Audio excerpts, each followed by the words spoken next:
Oke, baik. Bismillahirrahmanirrahim. Assalamualaikum warahmatullahi wabarakatuh. Berjumpa lagi dengan saya Ilham Yudi Syadi. Nah, jadi sebelumnya kan kita sudah ngebahas tentang menerapkan instalasi jaringan komputer ya. Jadi pada pertemuan kali ini saya ingin ngebahas nih sedikit tentang cara menerapkan pengelamatan IP pada jaringan komputer. Nah, kalau kemarin kan kita sudah uh, instalasi jaringan komputer. Nah, sekarang kita coba pengelamatan IP pada jaringan komputer ya. Seperti biasa kata pengantar ini kita skip. Coba kalau kalian mau baca kalian pause aja nggak apa-apa. Terus ada daftar isi ya.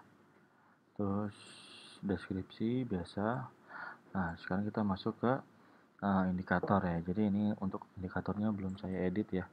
Jadi intinya sama, siswa itu harus mampu menganalisis pengelamatan IP pada jaringan komputer, harus mampu juga membedakan pengelamatan IP. Jadi kelas A, kelas B, kelas C itu harus kalian bisa bedakan atau mungkin harus bisa kalian hafalin. Terus siswa harus mampu menangani permasalahan atau troubleshooting pada pengelamatan IP address ya. Jadi di sini mungkin alat dan bahannya cukup modul dan laptop ya, modul untuk apa? Untuk tutorialnya ya. Nah, jadi penerapan alamat IP pada jaringan komputer. Nah, sebagai identitas perangkat yang mengakses jaringan. Nah, jadi secara sederhana IP address itu berfungsi sebagai identitas. Nah, IP itu apa sih? Internet protokol. Nah, jadi IP address berfungsi sebagai identitas perangkat yang mengakses jaringan, sama halnya dengan nomor telepon. Nah, di dunia ini tidak boleh ada nomor telepon yang sama. Kenapa? Karena nomor telepon mempresentasikan atau mewakili perangkat telepon yang digunakan oleh orang yang menggunakannya. Ya, jadi misalkan nomor telepon teman Anda nih namanya Mawar ya, misalkan adalah 0812 3456 7890. Ini contoh ya. Saat Anda ingin, jangan disimpan WhatsApp-nya. Saat Anda ingin mengirim pesan singkat, SMS atau WhatsApp atau menelpon Mawar, maka Anda akan menghubungi nomor tersebut. Begitupun sebaliknya, saat Anda menerima pesan singkat atau SMS atau telepon dari nomor tersebut, maka Anda akan tahu bahwa itu adalah teman Anda si Mawar. Nah, misalkan kalian nge-save ya, paham lah kalian pasti. Atau diibaratkan itu sebuah alamat ya, alamat rumah. Jadi misalkan kalian itu rumahnya di Depok, Jalan Pekapuran nomor 1 gitu. Jadi ketika rumah kalian di Depok, Jalan Pekapuran nomor 30. Nah, gimana nih caranya kalian mau ngirim paket ke rumahnya Mawar di Jalan Pekapuran nomor 1? Nah, kalian bisa tulis alamatnya atau IP-nya, yaitu Jalan Pekapuran nomor 1. Jadi kayak identitas lah, identitas alamat, ciri khas yang nggak boleh sama gitu. Nah, karena kalau sama dia akan bentrok atau ada collision, tabrakan. Nah, begitupun dengan IP address, tidak boleh ada IP address yang sama dalam jaringan yang sama ya. Ingat, tidak boleh ada IP address yang sama dalam jaringan yang sama. Nah, kalau IP addressnya sama tapi jaringannya beda, yaitu oke, nggak masalah gitu.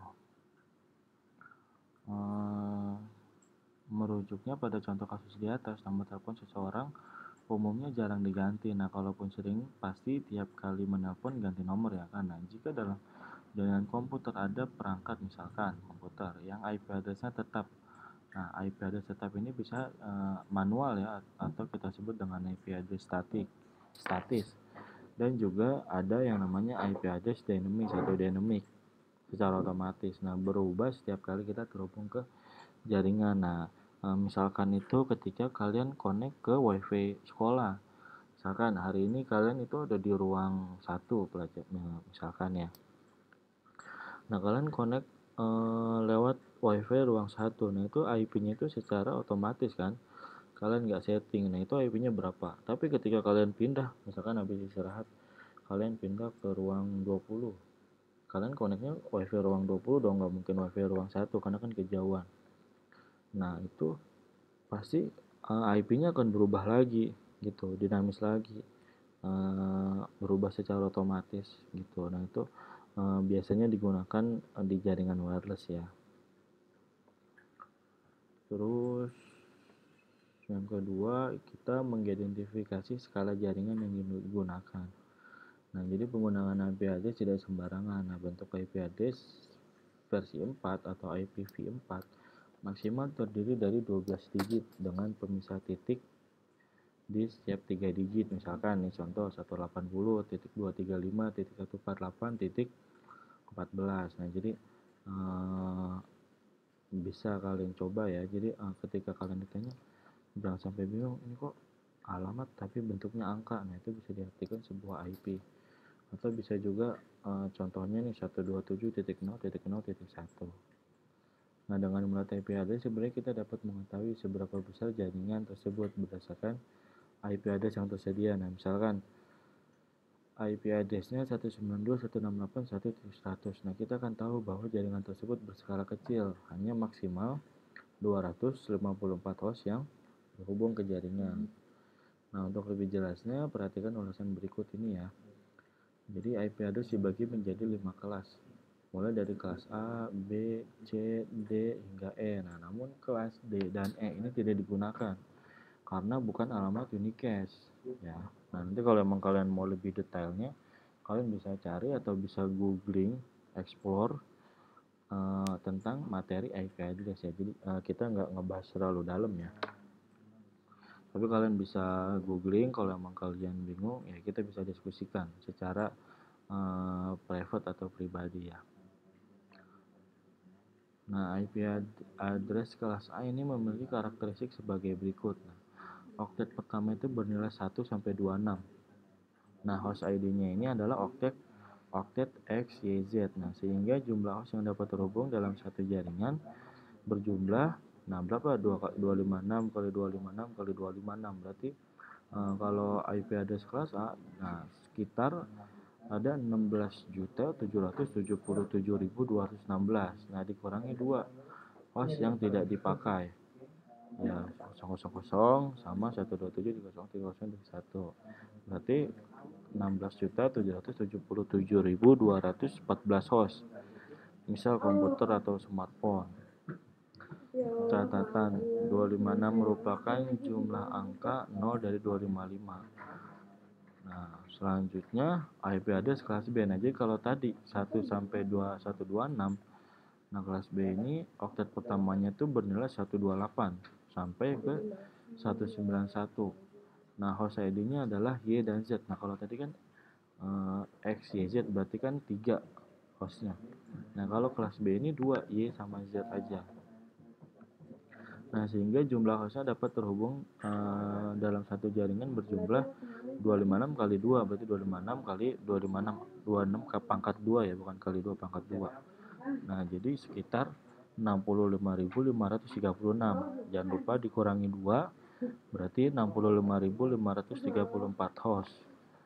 Tuh, nah namun untuk kelas C ya sisanya. Berarti kan kalau tadi 128 sampai 191, berarti kalau kelas C itu 192 sampai 223. Nah, host ID-nya adalah Z. Nah, berarti kalau tadi kan 2B.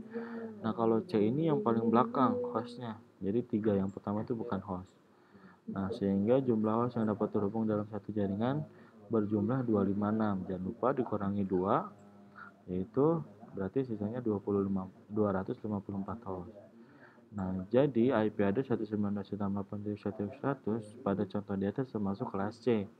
Karena oktet dia itu awalnya berkisar di antara 192 sampai 223 ya. Jadi kita simpulkan lagi ya.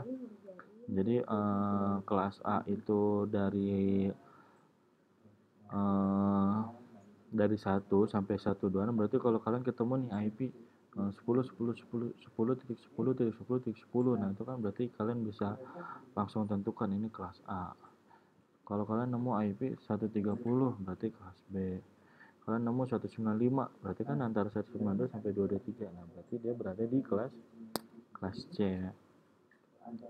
Nah, dapat digunakan untuk, nah yang selanjutnya ini IP address ini dapat digunakan untuk melacak keberadaan perangkat yang mengakses jaringan. Nah, jadi ini trik sederhana ya. Jadi Untuk IP itu cukup nggak untuk kelas ya, itu cukup kita nggak terlalu dalam, karena kalau kita bahas cukup dalam, ini cukup lama karena IP address ini cukup banyak gitu. Jadi ini pengenalannya aja, di komputer jaringan dasar hanya sebatas pengenalan. Tapi kalau emang kalian mau lebih dalam ya kita jalur pribadi gitu, saya insya Allah akan ajari kalian, sama-sama belajar.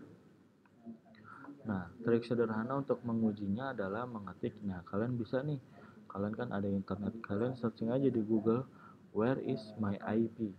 Nah, bisa kalian tulis di Google. Nah, pada hasil pencarian teratas akan muncul IP address dari perangkat yang kita gunakan. Nah, misalkan nih, saya menggunakan laptop dengan mengakses jaringan wireless yang bersifat public.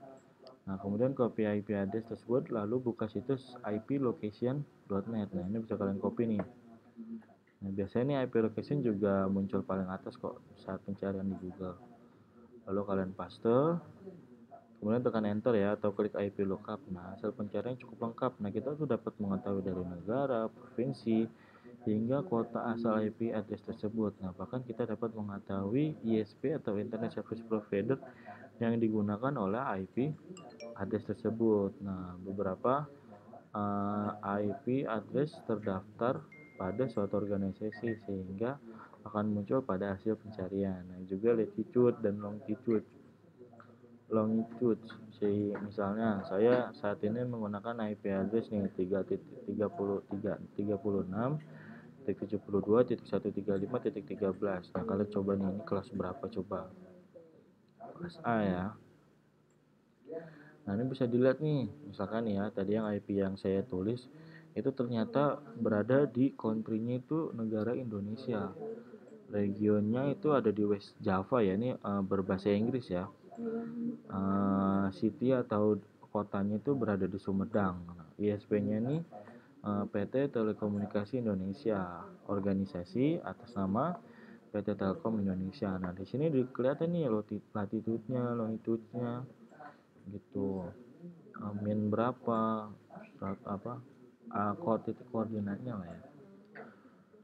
Terus percobaan selanjutnya kita akan cari tahu informasi mengenai situs. Nah, ini karena saya referensinya dari dosen it.com. Nah, kita coba kita cari tahu nih, dosen it.com itu pakai IP dari mana sih. Nah, cara yang paling mudah, kan kalian nggak mungkin nanya sama dosen IT, om IP-nya berapa sih, kan nggak mungkin, kita juga nggak kenal ya kan.